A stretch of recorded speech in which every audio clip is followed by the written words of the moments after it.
Okay, this is my Henlong 1/16 scale Tiger 1, early Tiger 1 tank. The paint job was done exclusively with a Iwata Neo, which I believe only comes with a 3.5 tip. So it's actually pretty versatile for what it is. I wish I had 0.2 for doing the camouflage, but you know, it came out respectably. Haven't touched the wheels. Wheels look like a different color. It's because they haven't had water touch them yet. There was like a fuzzy coating, some raised paint from the spray process, that when I went to do the chipping on the tank, the water just washed it right away, and actually it got the color closer to what it should be. But you know, I haven't messed with the wheels yet, so that's coming up. Next is weathering and a wash. You know, I haven't ever done any of those ever on a model, except maybe unintentionally on an F-15 I did before I even knew what a wash was. But got it back together, everything works, which is always a good thing. I got a little hitch in the turret, but I think I can probably fix that. But we'll see if, I don't think I have the sound turned on, so no, I do not. So anyway, here goes the sound. That's supposed to be the sound of a Tiger 1.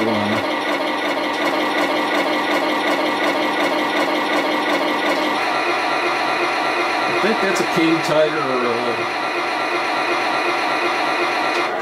I think this is a Leopard or Centurion, and there's the turbine whine of an Abrams. So it's got a pretty versatile system on it. You get a little bit different machine gun sound with every switch of tank. So that's the machine gun.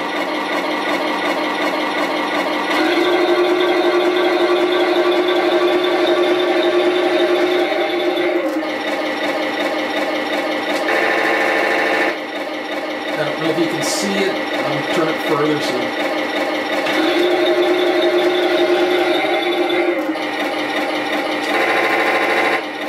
There's the machine gun with the red LED.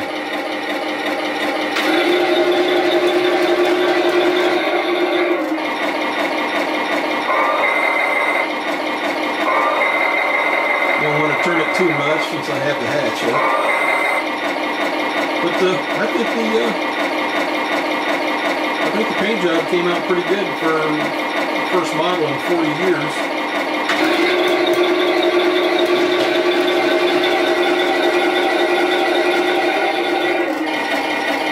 You know, sometimes there's just happy accidents, and that's what happened with those two exhausts.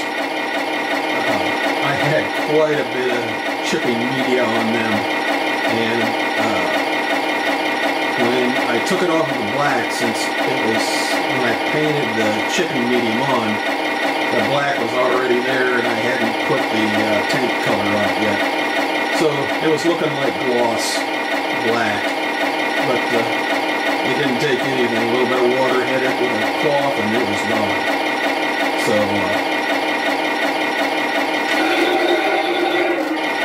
oh, smoke!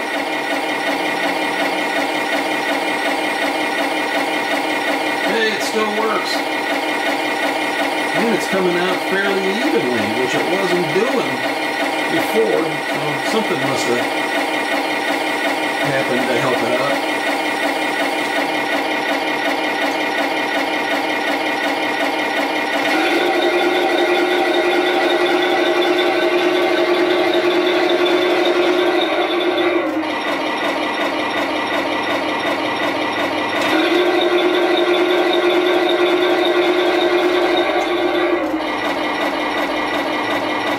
So anyway, I'm really happy with it so far.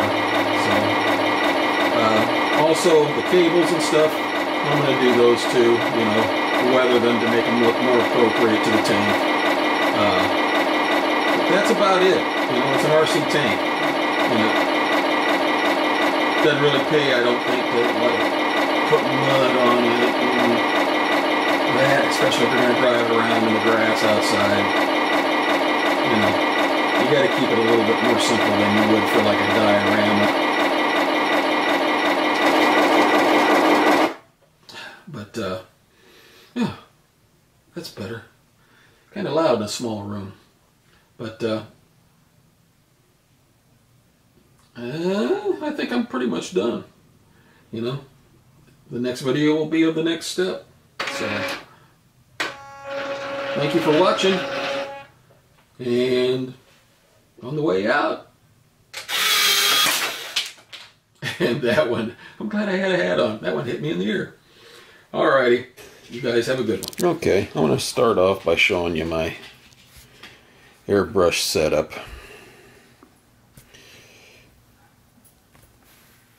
There's my Harbor Freight Fortress 2-gallon Ultra Quiet Series air compressor. It actually works very well.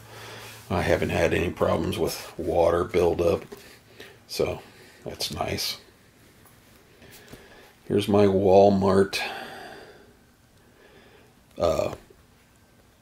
paint booth, and that filter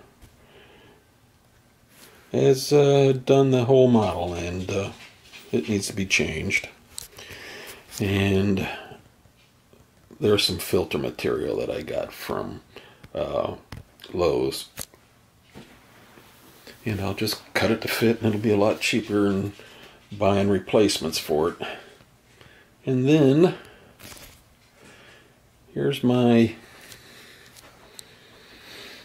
set of airbrushes.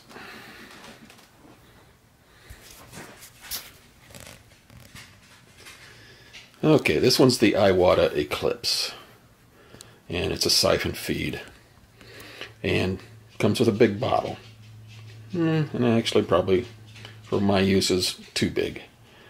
So I went and I sent for these. I think these are 1.2 ounce bottles, and they fit in nicely and will probably carry more than the amount of paint that I need.